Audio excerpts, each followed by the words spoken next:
पूछ लेती हूँ, ये जो हिंदुत्व के खिलाफ भारत में जो भी आवाज़ उठाई जाती है, जो भी बात की जाती है, उसको क्या कह दिया जाता है जी? मुल्क और कौम दुश्मनी और गद्दारी से जोड़ दिया जाता है। अब अक़वाम मुत्तहिदा में जो मोदी ने एक दावा किया जी, जमहूरियत ने भारत में जन्म लिया है, आप लोग पूछते नहीं हैं। आपका मीडिया तो मुझे पता है आज़ाद नहीं है, क्योंकि नरेंद्र मोदी जो कहता है या बीजेपी की गवर्नमेंट जो कहती है, मीडिया को वही बोलना पड़ता है। पालतू मीडिया बन चुके हैं। क्या कहेंगे आप? बाकी सारी बातें तो ठीक है, लेकिन आपने कहा मोदी जो कहता है, ये थोड़े से रेस्पेक्टेबल अल्फाजों का इस्तेमाल करें मोदी जी के लिए। वो 1 अरब 30 करोड़ की जो जनता है, अवाम है, उसके रिप्रेजेंटेटिव हैं। बात अब यहाँ से शुरू करते हैं। आपने जैसा बोला, लोकतंत्र, जमहूरियत भारत में शुरू हुई, यकीनन भारत में शुरू हुई। पता नहीं आपने तारीख पढ़ी है या नहीं। जहाँ तक बात है हिंदुत्व की, तो हिंदुत्व आप ऐसे बोल रही हैं, आपके बोली से लग रहा है जैसे आप ISIS बोल रही हैं, या फिर आप तालिबान बोल रही हैं, या फिर इस तरह के जो दहशतगर्द तंजीमें हैं उसकी बात कर रही हैं। हिंदुत्व ऐसा कुछ नहीं है। और हाँ, अगर हिंदुत्व भारत में नहीं चलेगा तो कहाँ चलेगा? ज्यूज का एक देश है, एक मुल्क है, ये बौद्ध लोगों के 18 देश हैं, आपके 57 देश हैं, हमारा एक तो होना चाहिए।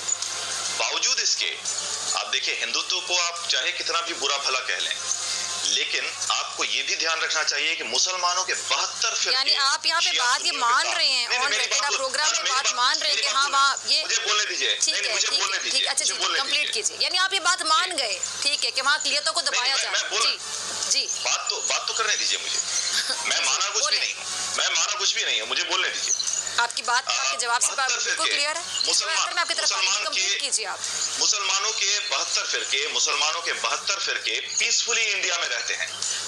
दुनिया का कोई भी ऐसा मुल्क दिखा दीजिए जहां शिया और सुन्नी एक साथ पीसफुली कोएग्जिस्ट करते हो। और जो हिंदुत्व फोर्सेज हैं, हिंदुत्व फोर्सेज से आपका मतलब क्या है, मैं अभी तक समझा नहीं कि आप कहना क्या चाह रही हैं।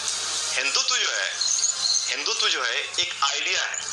It's not like यानी वहाँ हिंदुओं के अलावा तमाम लोगों पर जिंदगी जीरन बनाई हुई है, वहाँ पे किसी को रहने का इख्तियार नहीं दिया जा रहा। वहाँ पे मुसलमान परेशान है, वहाँ पे तमाम जो क्लियतें हैं वो सफर कर रही हैं। अगर मुसलमान परेशान है वहाँ पर, अगर मुसलमान भारत में परेशान है, रोहिंग्या मुसलमान क्यों आ रहे हैं?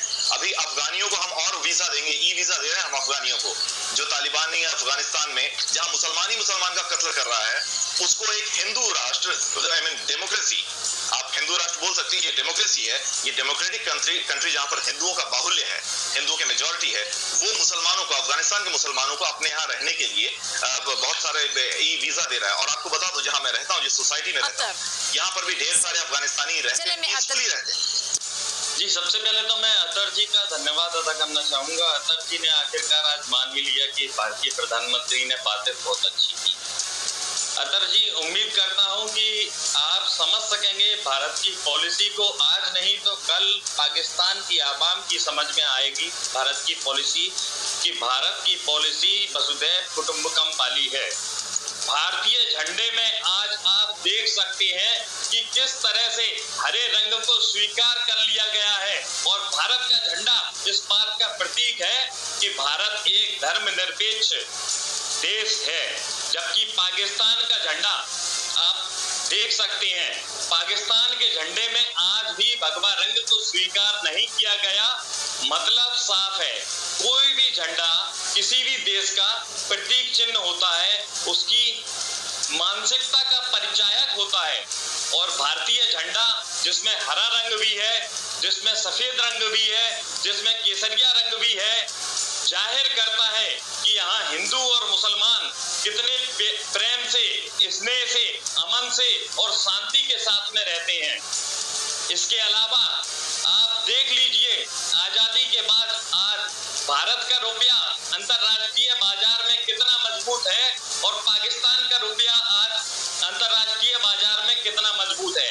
आपकी मजबूती का अंदाजा आपको लग जाएगा क्यों पाकिस्तान दहशतगर्दी की तरफ बढ़ चला है। क्या आजादी दिलाने वालों ने ऐसे ही देश की कल्पना की होगी कि मियां मिट्ठू जैसे पाकिस्तान के लोग जबरदस्ती लोगों का धर्मांतरण कराएंगे, महिलाओं का शोषण किया जाएगा? क्या इस आजादी की लड़ाई लड़ी गई थी? मौलाना फतवा जारी करेंगे, कानून से ज्यादा मौलानाओं के फतवे का राज होगा, मौलाना का फतवा कानून से भारी होगा। आज आप मुश्किलों से जूझ रहे हैं, इस बात को स्वीकार करने में आपको कोई हर्ज नहीं होना चाहिए। और दूसरों से अगर मदद मांगने की आपको जरूरत है दहशतगर्दी के खिलाफ, पाकिस्तान के खिलाफ साजिशें कौन करते हैं, दहशतगर्दी की कार्रवाइयां कौन करते हैं, ये पूरी दुनिया जानती है। अफगानिस्तान की सिचुएशन चेंज हुई है यातर, उस पर इंक्वायरी क्यों लगी हुई है, ये क्यों मसले, ये क्यों इतने ज्यादा परेशान है? मैं ये कह रहा हूँ, जो आप लोग इल्जाम लगा रहे हैं भारत के ऊपर कि वो भारत ने ये कर दिया, भारत वो कर दिया, अगर ऐसा वाकई में जैसा बता रहे हैं भारत वैसा है मजहबी तौर पर, तो आज हमारे यहाँ 14.2%, यानी अगर हम पूरा हिसाब लगाएं तो करीब 35 करोड़ के आसपास मुसलमानों की आबादी, और सबसे तेज अगर आबादी किसी की मजहबी तौर पर हिंदुस्तान में बढ़ी है वो मुसलमानों की है। अगर जुल्म होता तो मुसलमानों की आबादी क्या भारत में इतनी बढ़ती? देखिए, जहां जुल्म होता है वहां आबादी घटती है। जैसे हिंदुओं की आबादी पाकिस्तान और बांग्लादेश दोनों जगह घटी है। बांग्लादेश में 32% थे, आज 7 या 8% रह गए। आपके यहाँ 25% थे, आज वो 1% से भी कम रह गए। तो ये होता है। और आपके यहाँ से मतलब कभी हिंदू के जत्थे हमारे यहाँ भाग के आते हैं, राजस्थान की तरफ से भाग के आते हैं, कभी कहाँ से भाग करके गुजरात की तरफ से भाग के आते हैं। तो मजहबी तौर पर आप लोग कितने टॉलरेंट हो आप देख लीजिए। इस पर कुछ बोलने की जरूरत है, दुनिया बोलती है आपके बारे में, हम नहीं बोलते। आप उठा करके देखिए गूगल, आप उठा करके देखिए वर्ल्ड मीडिया को। 126 दिन का वो जो धरना दिया गया था, जिसमें डांस कर करके लोगों को बताया गया था कि जब आएगा कप्तान तो बनेगा नया पाकिस्तान।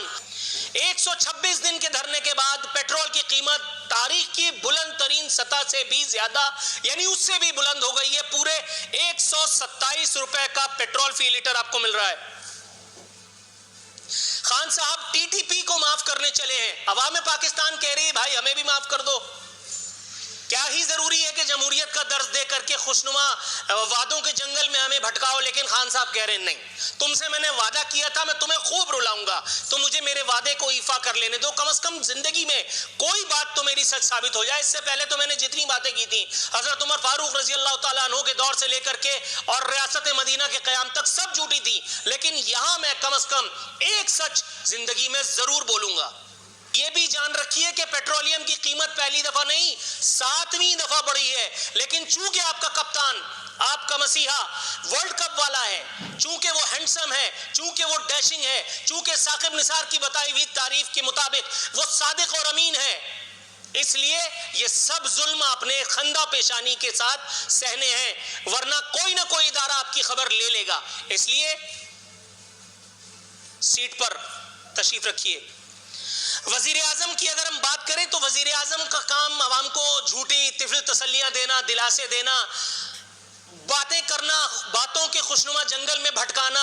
अब आप उनका बयान सुनिए और सोचिए कि क्या ये किसी ऐसे मजरूब मुआशरे के वजीर आजम का बयान हो सकता है कि जहां जो कुछ मैं बता रहा हूं उस तरह की सी कोई सूरत हाल है, अगर वैसी ना भी सही हो। वजीर आजम फरमा रहे हैं कि महंगाई आर्जी जल्द कमी कर देंगे। पूछो कि जिस सलामी के चबूतरे पे आप खड़े सलाम साहब करवा रहे हैं, अगर उससे आपको अभी उतार लिया जाए तो आपको लग पता जाएगा कि बारात कहां जा रही है। जिस आदमी ने कभी आटा दाल चावल की दुकानों पर लाइन लगती ना देखी हो, वो आवाम को आज भी, जबकि उनका दम निकलने ही वाला है। आपको अच्छी लगी तो ऐसे थोड़ा मार दीजिए हाथ, आप थोड़ा सा मार दीजिए, एक बार मार दीजिए। क्यों कष्ट हो रहा है आपको? अगर अच्छी लगी मार दीजिए।